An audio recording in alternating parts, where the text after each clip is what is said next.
O atual secretário de Relações Institucionais do governo do estado da Bahia e ex-prefeito de Camaçari, Luiz Caetano, que é do PT, celebrou a oficialização da vinda da BYD para a Bahia. Para Caetano, a montadora chinesa deve restabelecer o protagonismo do polo industrial de Camaçari. Luiz Caetano, que também é um dos nomes cogitados para a disputa da prefeitura de Camaçari nas eleições do ano que vem, é nosso convidado. É com ele que a gente conversa agora aqui no Isso é Bahia. Um prazer recebê-lo. Tudo bom, secretário? Seja bem-vindo, bom dia. Bom dia, tarde, bom dia a todos que estão assistindo. Bom dia a você, Jefferson, a Ernesto, Levi, toda a equipe. É um prazer estar aqui com vocês. Bora conversar. Vamos, em relação inicialmente à BYD, essa montadora chinesa, foi anunciado já a vinda dela para cá e tal, mas teve aquela cabeçada na Câmara dos Deputados em que, por falta de um voto, não é, a matéria que definia a isenção fiscal até 2032 colocou água nesse chope. Como é que o senhor avaliou esse episódio? Ameaça? É uma ameaça para a vinda da montadora aqui para a Bahia? Na verdade, não foi uma coisa boa. 2 dias antes, o governador Jerônimo Rodrigues fez uma visita a Brasília. Eu estava acompanhando ele juntamente com o secretário Afonso Florencio, o secretário Manuel Vitório, e nós fizemos inclusive um almoço com a bancada da Bahia. Conversamos, discutimos muito a respeito, fizemos uma visita ao nosso ministro Rui Costa, ao senador Wagner, senador Otto, senador Coronel, e todos nós debatemos, discutimos muito essa matéria com o presidente da Câmara, com os líderes das bancadas, especialmente das bancadas do Nordeste, e sabíamos que ia ter uma certa dificuldade, né? Mas achávamos que dava para ganhar, como de fato dava para ganhar. O problema é que estava tendo muita matéria a ser votada e o presidente liberou para que o pessoal votasse pela internet e muita gente estava em viagem, né? E perdemos por um voto ali, mas a gente já recompôs essa articulação e o Senado com certeza vai trazer a matéria de volta para a pauta e haveremos de ganhar tanto no Senado quanto na Câmara dos Deputados. Mas o senhor acha que foi de fato uma burrada, um voto impensado? O o deputado federal Otto Filho diz que não, foi um voto consciente, apesar de que o pai dele disse o Otto é um bom deputado, é um grande deputado, com certeza vai votar pela Bahia, pelo Nordeste, não tenho dúvida disso. Então, no questionamento do Otto Filho, o argumento dele, que ele não é contra o regime automotivo, ele é contra que se fixe uma data limite. Chegando nessa data limite, a montadora pode se interessar em se transferir para outro lugar. Isso faz sentido? Ele até começou isso com a gente. Na verdade, é uma preocupação louvável por parte dele, né? Porém, se você botar mais tempo, dificulta mais de aprovar, né? Então, vamos por parte. Ou se não colocar limite, acho que essa era a proposta dele. Aí dificulta mais a aprovação. Então, é bom que deixe colocado, deixa como está e vamos aprovar aí. Mas lá na frente é um outro debate, é um outro momento, né? O tempo também que a gente vai ver os efeitos da reforma tributária, talvez nem precise de que continue sendo os incentivos aprovados pela Câmara Federal, pelo Congresso Nacional. O senhor falou em reforma tributária, muitos prefeitos têm reclamado, falando que isso pode resultar numa diminuição de recursos para os municípios. O senhor engrossa esse discurso? Veja, o Brasil precisa da reforma tributária. E a gente sempre lutou por uma reforma tributária. Nós criticamos muito, do ponto de vista do municipalismo, a concentração de recursos no bolo orçamentário para a União, né? Então fica tipo 70% para a União e 30% para estados e municípios. Então é hora de fazer um equilíbrio disso, né? Nós temos que trabalhar em cima dessa perspectiva para que os municípios possam ter mais recursos, não é? Aquele slogan que tem que ser menos Brasília e mais Brasil, quer dizer, diminuir mais o bolo orçamentário para a União e dividir para os municípios e para os estados. Eu acho que esse é o conceito principal que a gente tem que trabalhar, a reforma tributária. Foi criada uma Câmara de Compensação, aqueles municípios que perderem realmente os estados, eles serão recompensados, até que haja um equilíbrio total com relação a isso. Algumas diferenças, por exemplo, a cobrança do ICMS no destino e não na origem, né? Por exemplo, para Camaçari, você pode dizer assim, vai ter um problema para Camaçari, porque Camaçari gera muito ICMS. Mas há um processo de compensação. E nós temos que buscar trabalhar esse equilíbrio, que eu acho que é aí que está o ponto mais importante também, um dos pontos mais importantes da reforma tributária. Caetano, você hoje está integrando o primeiro escalão do governo do Estado, mas você foi prefeito de Camaçari três vezes, né, e pode vir a ser candidato novamente no ano que vem. E assim, entre prefeitos a gente viu uma divergência nos prefeitos das capitais, das maiores cidades, com preocupações em relação à possibilidade de perda de arrecadação, sobretudo por essa questão do ISS, a fusão com o ICMS, os 7 anos de transição, etc. E, de outro lado, os prefeitos das cidades menores, que se ressentem exatamente dessa divisão injusta aí da arrecadação.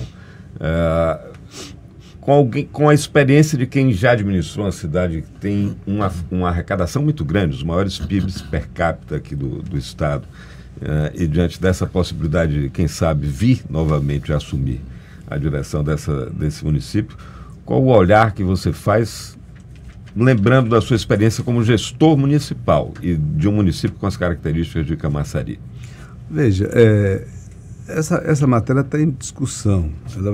Essa discussão vai ser muito aprofundada no Senado Federal, né? E, obviamente, com o retorno à Câmara, ela vai também ser mais aprofundada ainda. Eu penso que a reforma tributária tem que, de fato, o central também da reforma, um dos pontos centrais da reforma tributária é taxar os mais ricos, né? Os ricos não pagam imposto. E quando pagam uma parcela bem pequena. Eu acho isso que vai ter. Eu acho que o Brasil vai crescer mais. Eu acho que com a reforma tributária o bolo financeiro da União das receitas orçamentárias vão crescer no nosso país. Isso vai favorecer os municípios que poderão ter algumas perdas inicialmente, né? Mas a reforma tributária vai buscar um equilíbrio para o nosso país, né? E, consequentemente, uma segurança maior para novos investimentos externos e internos no Brasil. Portanto, eu tenho essa preocupação, sim, mas nós vamos trabalhar para que realmente cidades como Camaçari não percam tributos e, se perder, possam ser compensados. Eu aposto mais na reforma tributária e estou a favor da reforma tributária. Vamos falar um pouquinho de política local para botar um pouquinho de pimenta no salão. Bora! A gente estava falando do lançamento da BioID aqui, estava lá no mesmo palanque o atual prefeito, Elinaldo, claro, comemorando a confirmação da instalação da montadora lá, e o secretário de Relações Institucionais, ex-prefeito, talvez candidato, talvez enfrentando o candidato de Elinaldo, que já está em segundo mandato, não pode ele mesmo ser candidato. Como é que está o clima e qual é a sua expectativa? Agora tem declarações de Elinaldo aqui na imprensa falando que esse pessoal do PT faz essa espuma, é muita espuma. E aí, quem é que tem farinha no saco para levar? Primeiro, ele foi participar, nós convidamos, né, o prefeito da cidade, onde vai estar sediada a BID, e nós convidamos para que ele foi para o palanque junto com o governador. Eu acho que foi correto a nossa parte convidar, ele é prefeito da cidade, e foi certo da parte dele também estar presente, né? Acho que ele precisa ajudar mais no sentido de facilitar para que a empresa se instale no nosso município, né, em Camaçari. Ele está meio abafado. Ajudar de que forma, secretário? Ajudar no sentido de dialogar com a gente, no sentido de também trabalhar os incentivos municipais para também ajudar a instalação da empresa. Óbvio que a prefeitura joga um papel importante na instalação de qualquer indústria, de qualquer empresa dentro do município, né? E o senhor acha que não tem havido movimento nesse sentido? Pouco. Dá agilidade, inclusive, nessa questão mais burocrática da instalação da empresa. Ele tem as declarações dele, eu acho bom ele pensar assim, que a gente só faz espuma. Não acho ruim, não. Acho que é bom que ele pense dessa forma. Por quê? Porque eu penso que não é mais momento na política, num município como Camaçari, como Salvador, como Feira de Santana, como Vitória da Conquista, da gente muito por esse debate, né? Eu acho que o debate é mais embaixo. Nós temos que buscar mais um debate do desenvolvimento da cidade, da sustentabilidade da cidade, do funcionamento dos serviços públicos. em cada município como esse. Por exemplo, não dá para o PT, por exemplo, os partidos da base do governo, ir disputar a eleição em Salvador, em Camaçari, em Feira de Santana, em Ilhéus, em Itabuna, né, nessas cidades polos, e como um todo no estado da Bahia, só no blá blá blá, ficar respondendo a provocações como essa que ele fez. Eu acho que nós temos que buscar um desenho, não é, de uma cidade moderna, um desenho para cada município. Para o Camaçari, por exemplo. Camaçari tem o Cimatec, dentro de Camaçari. Você sabia que Camaçari ainda tem quase 1.500 engenheiros e técnicos da Ford, lá no Cimatec? A inteligência da Ford não saiu de Camaçari, não saiu da Bahia. Ela continua ali, elaborando e discutindo os projetos futuros da Ford e tal. Então, e nós temos o Cimatec, nós temos hoje fábricas de energia, de equipamentos para energia eólica, para energia solar, não é? Agora nós vamos trazer a BYD, que não é só para fabricar carros, ela é um complexo de tecnologia, né, que é a segunda indústria no mundo fora da China, vai ser aqui na Bahia. Serão 3 unidades. Pois né? então, Carros, Camaçari tem bateria. que se linkar, a cidade de Camaçari tem que ter uma grandeza para se linkar, para se conectar a esse novo momento. Agora, do o desenvolvimento cenário tecnológico, que não está discutindo que faz espuma, que não faz espuma, que vou ganhar, que vou perder.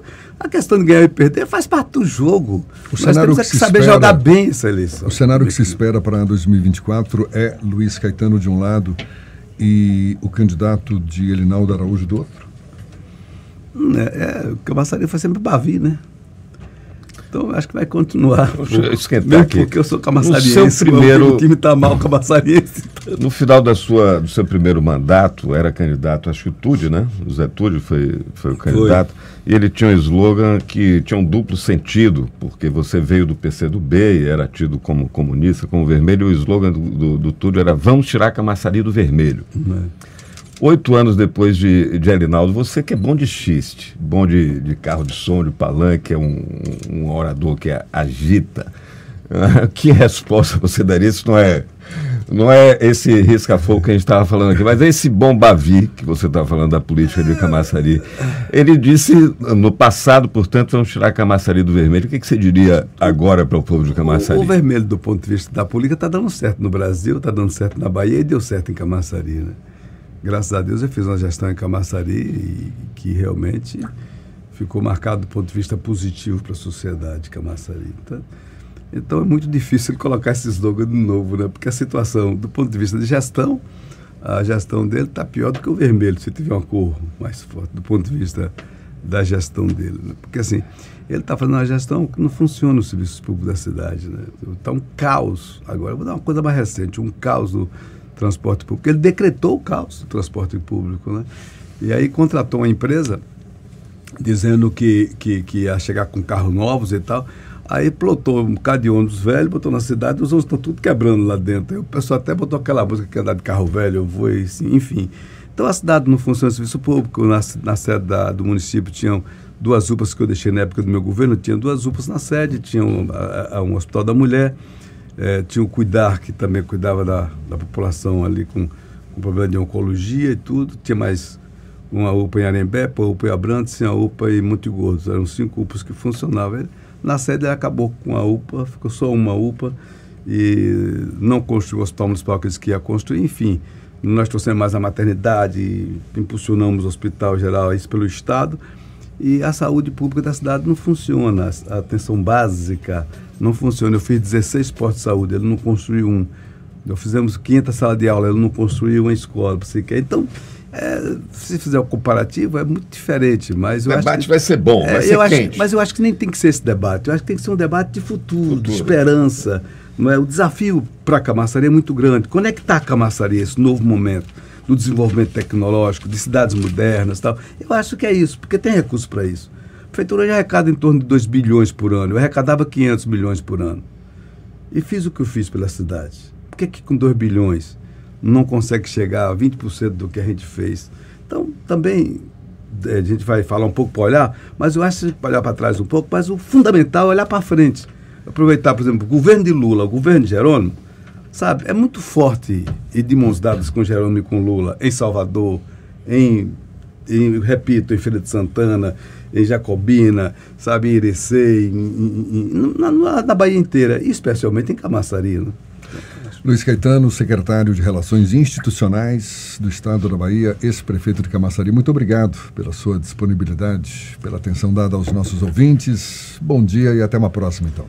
Gostei muito de estar aqui com você, passou um pouco rápido, mas agradeço muitíssimo, Jefferson, também a você. É para você marcar logo a próxima, e a gente continua só não vi a pergunta do Levi, mas que me fez antes lá, depois ele comenta. Eu só queria dizer aqui para a quietude aí, fique ligado que o vermelho não amarelou não, né? O Levi está me ajudando aí, né? Essa experiência dele de marqueteiro. Eu conheço o Levi desde quando ele começou aqui, né? Um abraço, gente, muito obrigado pela oportunidade. Abraço forte, até uma próxima, 8h47 na Tarde FM. Você está ouvindo Isso é Bahia.